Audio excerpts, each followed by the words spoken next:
Hello everybody and welcome to Chef Glen's Kitchen, where you can do it. Learn and love to cook with a world champion. Today we are going to bone a chicken. Now why would you want to bone a chicken when you can go to the grocery store and just buy whatever piece you want? Well, the number one reason is cost. The general rule in the industry is that every time a butcher puts a knife to a bird, the price doubles. So if you buy a whole chicken, let's just say that's $5 a pound. As soon as they cut the breasts off and remove the legs, it's $10 a pound. As soon as they bone the breasts off of the front carcass, then it becomes $20 a pound, and so on. Those aren't the right numbers, just using them as an example. The other reason is, do you have a family that some like white meat and some like dark meat? This way, you can create your own meals and satisfy everybody in your family. Now, once you know how to bone a chicken, you will be able to bone any bird. The skeletal structure inside is the same on every bird. Just a little difference. A duck is longer. An ostrich is much fatter. A quail is, of course, much tinier. But inside, they're all basically the same. So what do you have on a chicken? This is a fryer. It's about 4 to 5 weeks old. If you ever go anywhere and you have chicken and it's tough, well, that person was not a good cook. This is not tough at all. If you make this tough, you've really screwed up. So what we basically have with the chicken here is we have 2 wings, we have 2 breasts, we have 2 legs, drumstick, and a thigh, another drumstick, another thigh.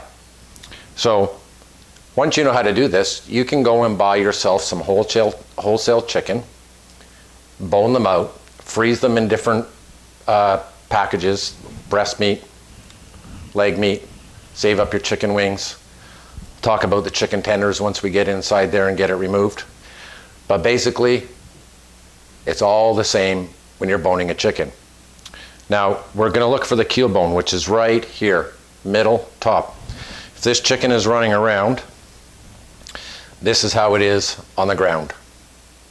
So when we have it laying here, it's actually, its back is on the cutting board. And what we want to do, we're always going to give our knife a couple of strokes on the steel. That's all you need to put a good little edge on there. We're going to find that keel bone right in the middle here.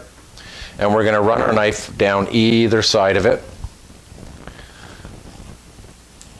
And you can see here now that there's a bone right there, and the beginnings of the 2 breasts are coming down. So you're going to just get your knife and you're going to run it in and run it down both sides. Let your knife touch the bone. Don't press hard. Chicken bones are very soft. The cartilage is not yet developed. A sharp knife will cut right through the cartilage. You're just going to run it down until we can now start to see the rib cage start, which is right there. Keel bone running down the middle. We'll just separate that from there. You're going to go right down to here, and this is where the wishbone would be, right here.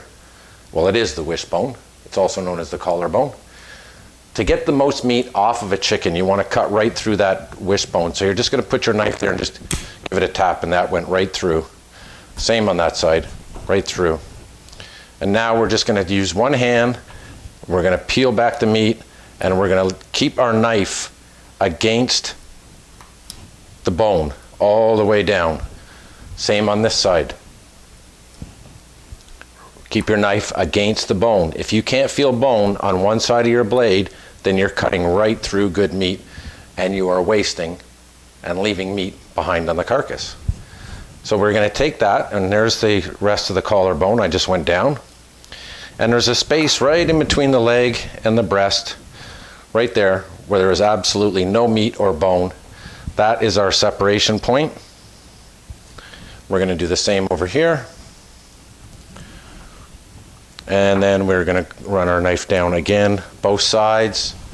You can do one side at a time, or you can do a little bit on each side. Now when we get down right to this spot here where I'm at, this is right where the wing, right here, is connected to the rest of the skeleton right there. Your knife will cut right through that. Right through it every time, just like that. And so what you end up with, once you get this part removed, we have a chicken breast with a wing on it. And we have a second chicken breast with a wing on it. Gonna go right by the wing here, and we want to leave as much good meat on the breast as we can. We have a wing. Keep your knife against the bone. We have another wing. We have a nice chicken breast. Now, this piece here, mistakenly, is called a chicken tender. A tenderloin has to come from inside the rib cage. This is the rib cage of the chicken. That's inside. This came from outside. On beef, pork, lamb, anything like that, the tenderloin is on the inside of the rib cage, and it cannot get tough no matter how old or how hard the animal works. A chicken, it's just a muscle that runs down the middle. Sometimes it stays intact nicely, like this one here. Other times it starts to come off. Now I like to take them off, and I'll come back to that later when we have all of our finished products on our plate here. It's going to basically peel right off by itself. Okay, and there we have one breast, and we have two breasts, and what we have left on here is our two legs. There's our keel bone. I'll show you that. You're going to come the rear end. This is called the Pope's nose, and right at the back here we're going to run our knife in, and again I'm feeling bone on both sides of the blade, so I know I'm not cutting through meat. And once you get to this point, if you want to get as much meat on the leg as possible when you remove it, you're going to just take the chicken and you're going to take the thigh bone and remove it from the carcass, and we have there a nice beautiful chicken leg. Now, why is some poultry meat dark and why is some poultry meat white? Very simple answer, and it's the exact same in every bird. A bird that moves a lot needs more blood pumping through its muscles and its meat systems. Leg meat on all birds is dark because chickens, turkeys, ducks, they just run around all day. They need a lot of blood pumping through there. A breast does absolutely nothing except look pretty. It doesn't require the blood. And that's why you have dark meat and you have white meat. There is otherwise no difference whatsoever. So why do we call this a keel bone? If you turn this upside down and imagine that that's a boat, then you have right there, that would be the keel of your boat. Now we'll come back to that in a second. Getting back to our legs here. I'm going to bone one out and I'm just going to cut one in half. And that's what you would get at, say, Kentucky Fried Chicken. We have a leg and we have a thigh. And right in the middle there is our joint or our knee.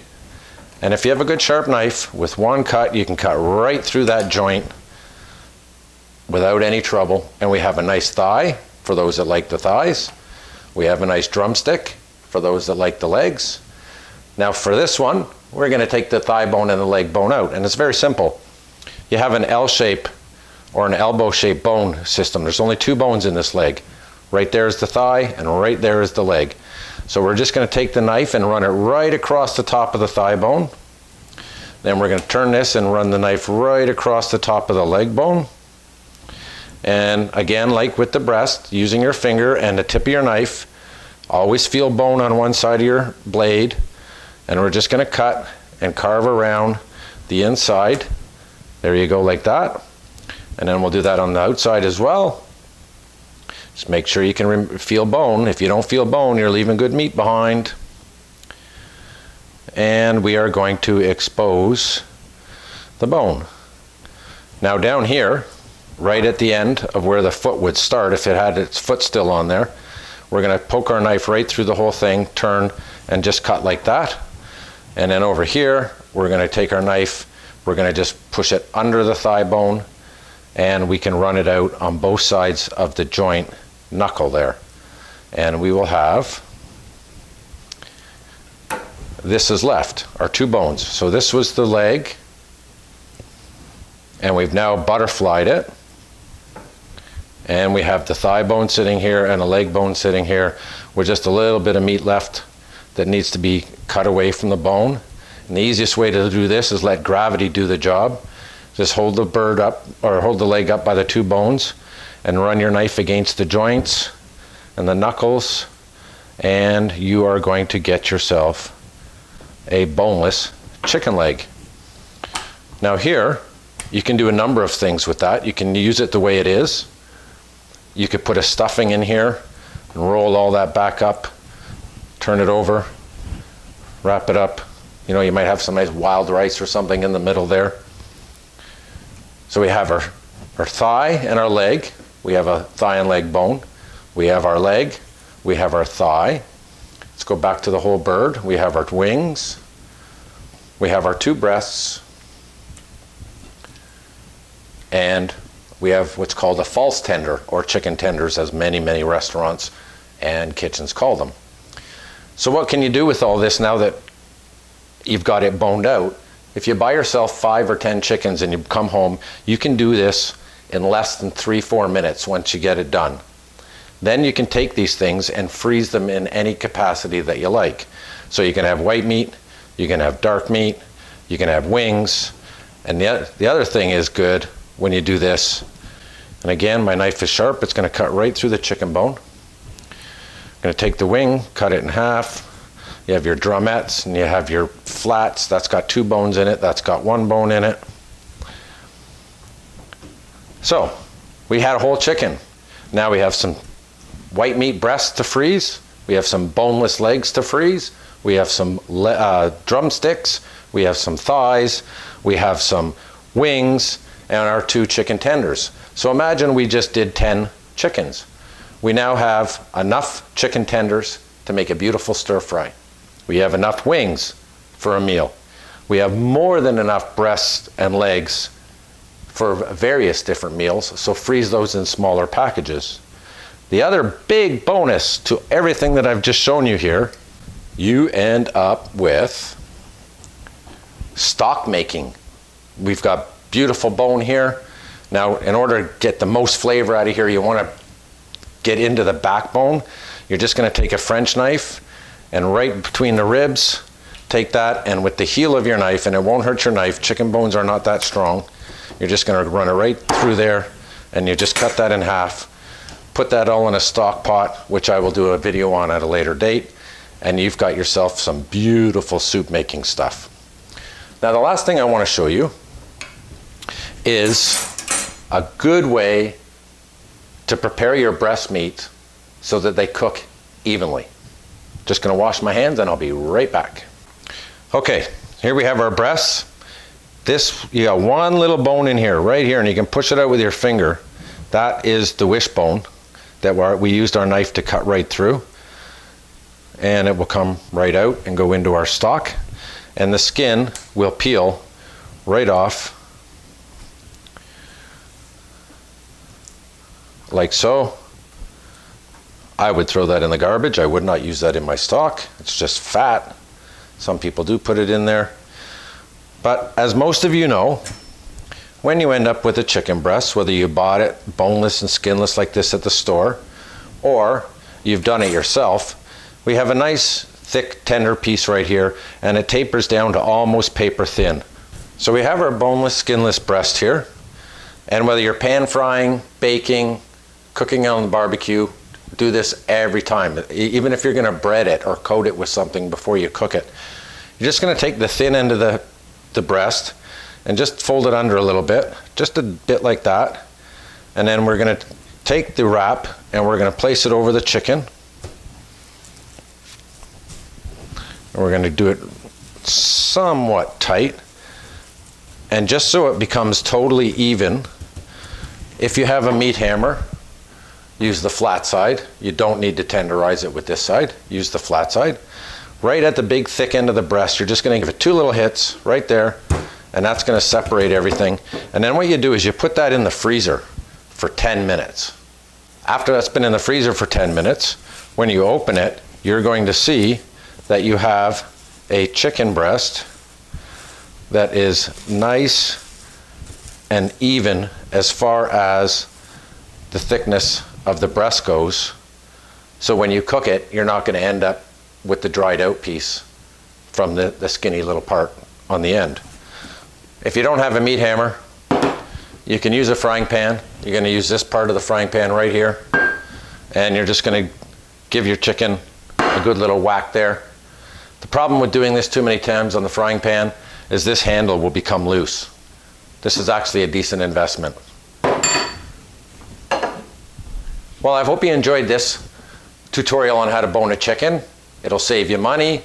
You can have some fun, go buy 10 chickens, turn on some music, pour yourself a glass of wine, bone them all out, lay all your pieces, your white meat, your dark meat, your wings, your tenders, your bones, wrap them all up, put them in your freezer for further use, and then you have at your disposal, whenever you want, very cheaply bought chicken, exact cuts that you want to prepare for your family. So, thanks for watching Chef Glen's Kitchen. Please hit the thumbs up down below, hit the subscribe button, and thanks for watching. Until next time, happy cooking.